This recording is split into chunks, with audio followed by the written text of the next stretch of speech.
The guys you fight don't even have a chance. I mean, they don't even touch you, you know? And he said, no, we'll make this a seesaw battle. And so we made it fight back and forth. He's the man who can kill 2 stones with 1 bird. But now, at 85, Chuck Norris confesses what we all wondered. His perfect life was a total lie. Behind closed doors, he cheated on his wife and abandoned his own child.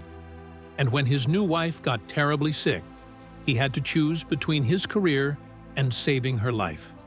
Today, the action legend finally comes clean about the dark secrets he kept hidden for over half a century. Chuck Norris was born Carlos Ray Norris on March 10, 1940, in Ryan, Oklahoma. He was the oldest of 3 brothers in a struggling family. His father, Ray D. Norris, worked as a mechanic, bus driver, and truck driver. He had served in World War II, but returned home with a drinking problem that made life hard. His mother, Wilma, had Irish roots, while his father had Cherokee ancestry. The name Carlos came from his father's minister, Reverend Carlos Berry. His birth nearly ended in tragedy. His mother endured 7 days of labor. When he finally arrived, he wasn't breathing. Doctors feared he wouldn't survive. He spent 5 days in intensive care before being strong enough to go home. It was the first time he beat the odds, but it wouldn't be the last. Growing up in Ryan, Norris lived in a home filled with uncertainty. His father's drinking led to frequent job losses, and the family moved often. The instability made Norris a quiet and withdrawn child. He struggled in school, avoided speaking in class, and never joined sports. He felt embarrassed about his family's situation. Instead of playing with friends, he spent his weekends at the movies, watching cowboy stars like Gene Autry and Roy Rogers. They became his heroes, the kind of strong, confident men he wished he could be. At age 16, his parents divorced. His mother, wanting a better life for her children, moved the family to Torrance, California. It was a new beginning, but it came with new challenges. They had little money, and Norris still felt out of place. He attended North Torrance High School but continued struggling with shyness and poor grades. His mother, despite working hard to support them, remained his biggest source of encouragement. In 1958, after graduating from high school, he joined the U.S. Air Force as an air policeman. The decision changed his life. He was stationed at Osan Air Base in South Korea. During basic training at Lackland Air Force Base in Texas, a fellow airman called him Chuck, a nickname that stuck for life. At the time, he had no idea that the biggest change in his future wouldn't come from the military itself, but from something unexpected: martial arts. While in Korea, Norris discovered Tang Soo Do, a traditional martial art focused on powerful strikes and discipline. At first, he struggled. The techniques were difficult, and he lacked the speed and skill needed to keep up. But he refused to quit. Training under masters like Jae Chul Shin and Do Sik Mun, he worked relentlessly to improve. Over time, he earned black belts in the discipline, proving to himself that effort and determination could overcome any challenge. This experience shaped him in ways he hadn't imagined. Before the military, he was quiet and unsure of himself. Martial arts changed that, giving him confidence and a sense of purpose that would guide him for the rest of his life. After 4 years of service, Norris returned to the U.S. in 1962. He continued working as an air policeman at March Air Force Base in California until his honorable discharge in August of that year. He had planned to join the Torrance Police Department, but found himself on a waiting list. Needing to support himself, he turned to the skill he had spent years perfecting. He opened a karate studio in Torrance, hoping to make a living while waiting for a job in law enforcement. At first, business was slow, but his skills didn't go unnoticed. People began to seek him out, not just for self-defense lessons, but for the discipline and confidence he could teach. By the late 1960s, his reputation had spread. Celebrities like Steve McQueen, Priscilla Presley, Bob Barker, and members of the Osmond family trained under him. McQueen, impressed by Norris's presence and skill, encouraged him to try acting. It was a suggestion that would change his life again. By 1970, Norris had expanded his business into 6 karate studios across Southern California. His classes weren't just lessons in self-defense. They were events where he demonstrated skill and precision, drawing large crowds. Teaching had made him a public figure, and with the encouragement of those around him, he started considering something bigger. Chuck Norris didn't start as an unstoppable martial arts champion. In fact, his early competitions were full of setbacks. His journey began in 1958 when he joined the U.S. Air Force and got stationed at Osan Air Base in South Korea. That's where he discovered Tang Soo Do, a Korean martial art. He trained with discipline and earned black belts in multiple styles before returning to the U.S. But stepping into the competitive world of martial arts wasn't easy. He lost his first 2 tournaments to Joe Louis and Alan Steen. At the International Karate Championships, he suffered 3 more defeats against Tony Tulliners. Each loss was a tough lesson, but he refused to back down. Everything changed in 1967. On June 3rd, he entered a major karate tournament and fought his way through 7 tough opponents. In the final round, he faced Skipper Mullins. This time, he won. Just weeks later, on June 24th, he competed at Madison Square Garden in S. Henry Cho's All-American Karate Championship. He took on Julio LaSalle and then Joe Louis, securing another championship title. These victories proved that his hard work was paying off. In 1968, Norris had a chance to face Luis Delgado, a fighter who had beaten him before. This time, the result was different. Norris won and claimed the World Professional Middleweight Karate Champion title. From that moment on, no one could take the title from him. He held it for 6 years, from 1968 to 1974. His record was incredible: 65 wins and only 5 losses. He defeated top fighters like Joe Louis, Skipper Mullins, Arnold Urquidez, Victor Moore, and Steve Sanders. He wasn't just winning individual matches. He dominated entire tournaments, including the All-American Championship twice. His skill and consistency earned him Black Belt Magazine's Fighter of the Year award in 1969. That same year, he achieved something even greater: the Triple Crown of Karate. This title was given to the competitor with the most tournament victories in a single year. Winning one event was difficult, but Norris won across multiple tournaments, proving he was the best. His victories inspired fighters across the country, bringing karate into the mainstream. Norris wasn't just a competitor. He wanted to build something lasting. He developed his own martial arts systems: American Tang Soo Do and Chun Kuk Do. American Tang Soo Do combined techniques from Tang Soo Do, Judo, Shito Ryu Karate, Shotokan Karate, and boxing. Norris had learned from some of the best martial artists while stationed in South Korea and refined these techniques when he returned to the U.S. In 1973, he founded the National Tang Soo Do Congress, which later became the United Fighting Arts Federation. Chun Kuk Do, meaning the universal way, took things even further. It wasn't just about fighting. It included self-defense, grappling, weapons training, fitness, and competition techniques. It was designed to evolve, just like Norris himself. His influence kept growing, and his teachings spread worldwide.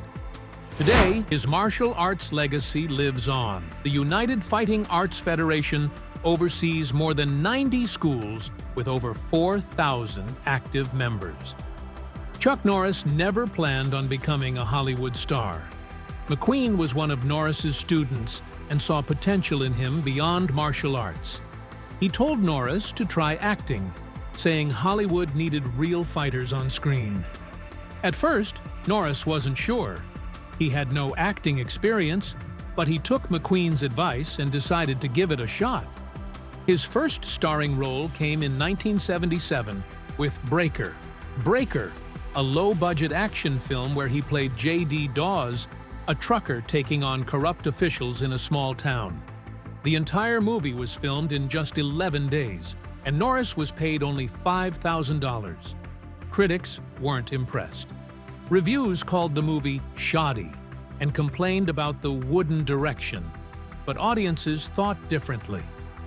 The film made $12 million at the box office, proving that Norris had something Hollywood could use. Even though he wasn't proud of the film, he knew it was a crucial first step. McQueen kept mentoring him, offering simple but powerful advice. Say less, do more.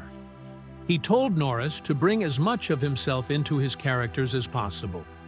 That advice helped shape his future roles and built his image as a tough, silent action hero. But before Breaker, Norris had already gained international attention thanks to Bruce Lee. In 1972, Lee personally chose him to play Colt, an American martial artist, in Way of the Dragon. This was Norris's first major role, and it gave him the perfect opportunity to showcase his fighting skills on a global stage. The film's climactic fight scene between Lee and Norris remains one of the most legendary battles in martial arts cinema. It wasn't just a fight, it told a story. Filming took 45 hours, as Lee carefully choreographed every move. At first, Colt dominated the fight with brute strength, but Lee's character, Tang Lung, adapted and eventually overpowered him. The scene ended with Tang Lung draping Colt's GI and black belt over his body, a sign of respect for a worthy opponent. Shooting the fight was just as intense as the action itself. Filming inside the Coliseum was illegal, so Lee and his crew had to bribe officials and sneak cameras in while pretending to be tourists. They managed to capture some footage on location, but most of the fight was recreated on a set at Golden Harvest Studios. Despite the challenges, the final sequence became one of the most iconic fight scenes in film history. Years later, Norris would reflect on the experience and call Lee ahead of his time. Norris spent the next 2 decades starring in action movies, but television made him a household name. In 1993, he brought Walker, Texas Ranger, to CBS, creating one of the most successful action crime series of its time. Inspired by his 1983 film Lone Wolf McQuade, the show followed Cordell Walker, a Texas Ranger who used martial arts and old-school values to fight crime. It ran for 8 seasons, becoming one of the highest-rated programs on CBS. From the start, Norris wanted the show to feel real. He insisted on filming entirely in Texas, making it the first primetime series shot on location in the state. Walker wasn't just about action. It focused on moral values, promoting themes like community service and staying away from drugs. The mix of high-energy fight scenes and positive messages made it popular worldwide, with reruns airing in over 100 countries. The show's impact went beyond television. In 2010, Texas Governor Rick Perry made Norris an honorary Texas Ranger for bringing attention to the law enforcement unit. He also used his fame to create programs that helped underprivileged kids stay away from gangs by training them in martial arts. Then came the internet jokes. In the early 2000s, Chuck Norris facts spread across the internet, turning him into a pop culture icon. Jokes like, "Chuck Norris doesn't do push-ups, he pushes the earth down," became viral sensations. They weren't just funny. They reinforced his image as the ultimate tough guy. By then, Walker, Texas Ranger, was more than just a TV show. It had become part of American pop culture. Even today, Norris's legacy as an action hero, martial artist, and internet legend remains as strong as ever. Chuck Norris was known for being tough, disciplined, and nearly unstoppable. But behind his action hero image, his personal life had moments of regret and unexpected twists. In 1963, while stationed in California during his time in the U.S. Air Force, Norris had an affair with a woman named Johanna.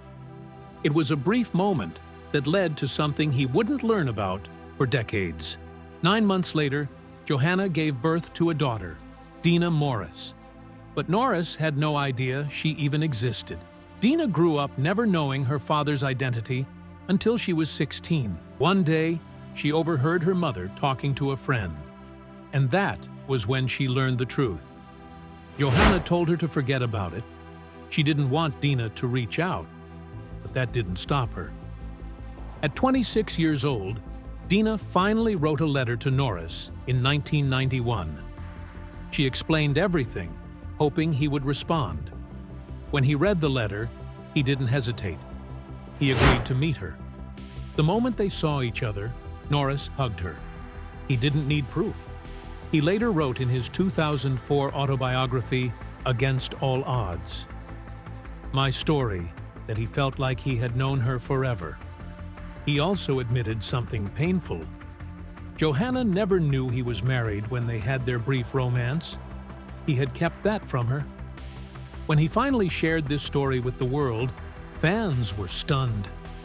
It showed a different side of Norris.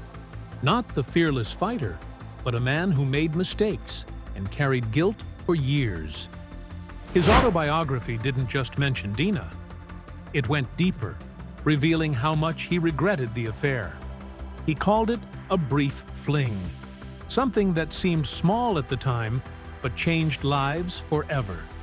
The hardest part wasn't just admitting to cheating on his first wife, Diane Holchek. It was knowing that for 26 years, a daughter had been out there without him. He felt shame for keeping secrets and not taking responsibility sooner. But he also knew he couldn't change the past. What mattered now was making things right. Before all of this came to light, Norris had already built a life with Diane. They met as teenagers and married in December 1958. He was 18. She was 17. At the time, they had very little. Money was tight. Norris was trying to find his path, balancing work with his passion for martial arts. Despite the struggles, they stayed together for 30 years.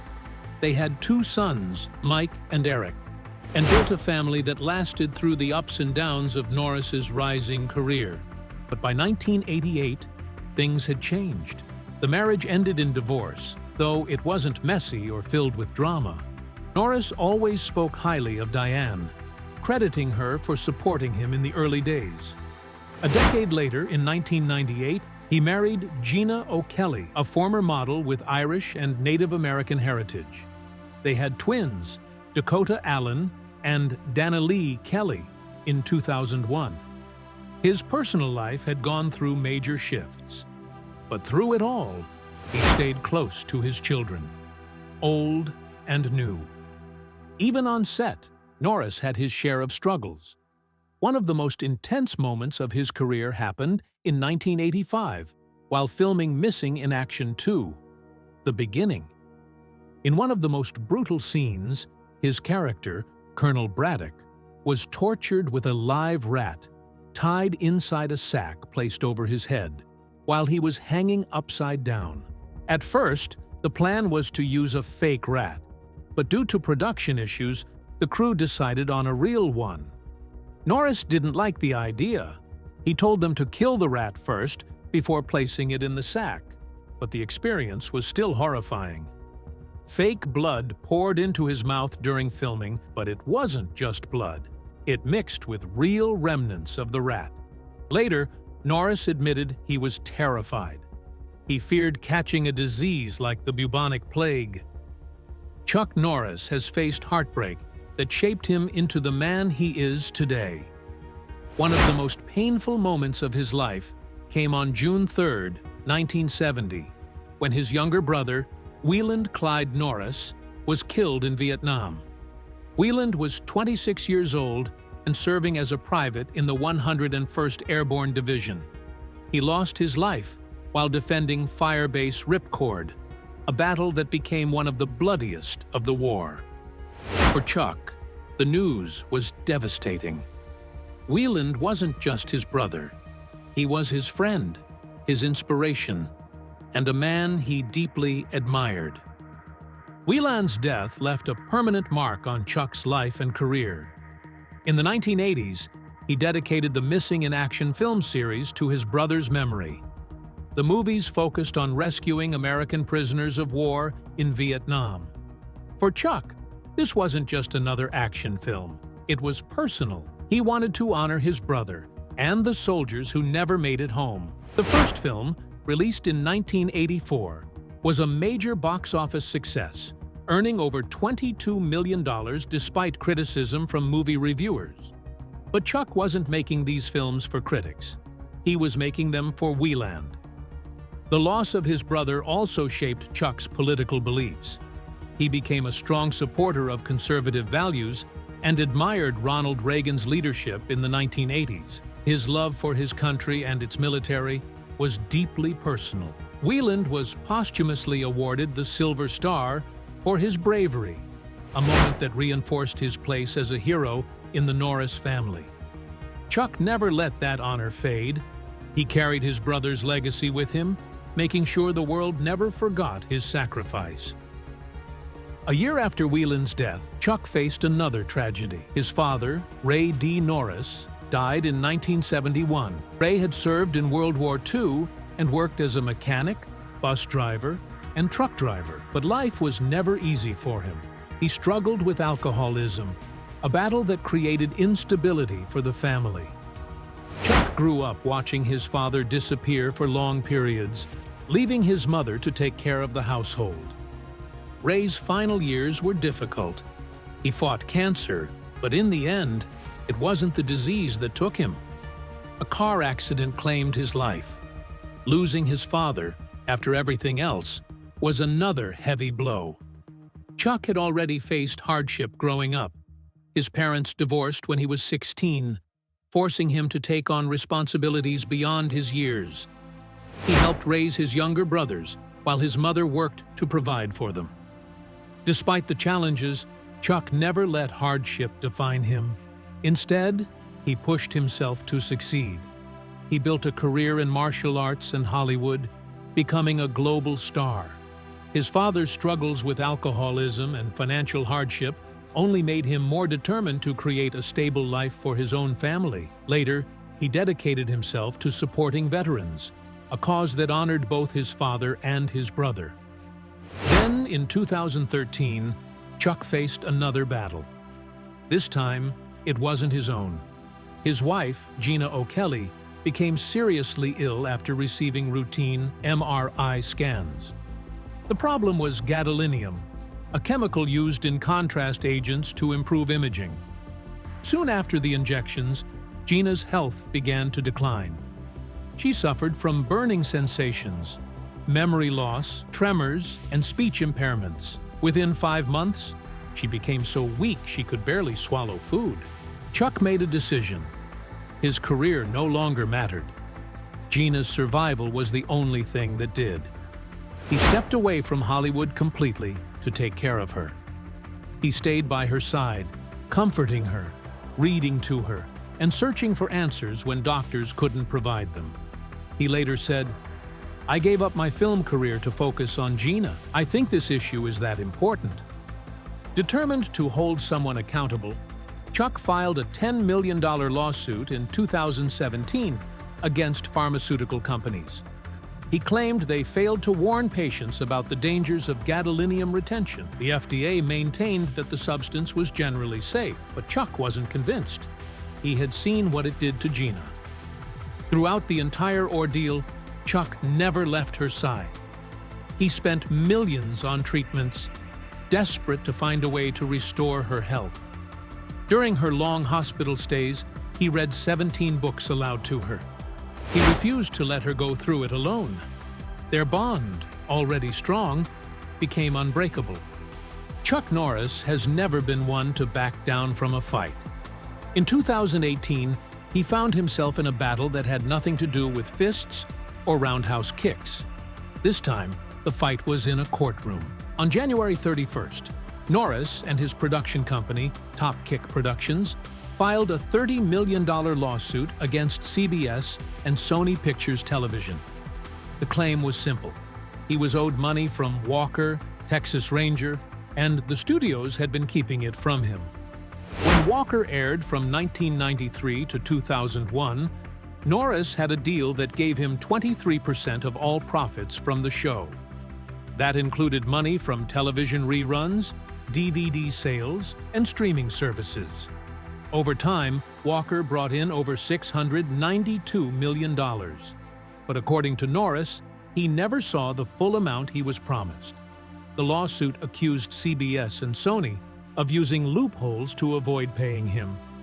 One of the biggest problems was streaming revenue. Norris claimed that since 2004, CBS had been hiding profits from streaming services. Instead of reporting earnings from platforms like Peacock and Get TV, the company allegedly kept those numbers off financial statements. On top of that, CBS was accused of self-dealing. Instead of selling Walker to third-party networks for big licensing deals, they gave exclusive rights to their own networks. That move reduced the amount of money Norris could earn. The legal fight wasn't just about Norris. It raised a bigger issue in Hollywood: how major studios handle profit sharing. As streaming became more popular, actors and producers found themselves struggling to track earnings. Norris's lawsuit demanded answers. He wanted a jury trial and full financial transparency. CBS and Sony refused to comment, but the case made headlines. After years of legal battles, Norris settled the lawsuit in March 2025. The amount was never made public, but one thing was clear: he wasn't someone who let things slide. Whether on screen or in real life, Chuck Norris always finished what he started. But lawsuits were just one part of his legacy. His biggest impact came from his dedication to martial arts. In 1979, he founded the United Fighting Arts Federation, known as UFAF. The organization promoted his own fighting system, a style originally called Chun Kuk Do, but later renamed the Chuck Norris system. UFF grew into a global network with over 90 schools, all focused on discipline and self-defense. Unlike many martial arts organizations, Norris stayed directly involved. He personally certified black belts, ensuring that his teachings stayed true to his original vision. Beyond his own style, Norris played a huge role in bringing Brazilian Jiu-Jitsu to the United States. In the early 1990s, he trained with Carlos Machado and his brothers, who had just moved from Brazil. Norris saw their potential and helped them establish their first academy in Tarzana, California. He didn't just offer financial support, he gave them a rent-free space and used his own fame to promote their school. He even featured Carlos Machado in multiple episodes of Walker, Texas Ranger, introducing millions of viewers to Brazilian Jiu-Jitsu. Today, the Machado brothers are legends in the sport, and much of their success in the U.S. can be traced back to Norris's early support. But his influence went beyond martial arts. His commitment to helping others was just as strong as his kicks. One cause that meant the most to him was supporting military veterans. His younger brother, Wieland Clyde Norris, was killed in action during the Vietnam War in 1970, while serving with the 101st Airborne Division. That loss stayed with Chuck for the rest of his life. He became an advocate for veterans, working with organizations to provide health care and mental health support. In 2001, he was named Veteran of the Year at the American Veteran Awards. Over the years, he visited troops overseas, participated in charity events, and pushed for better resources for those who served.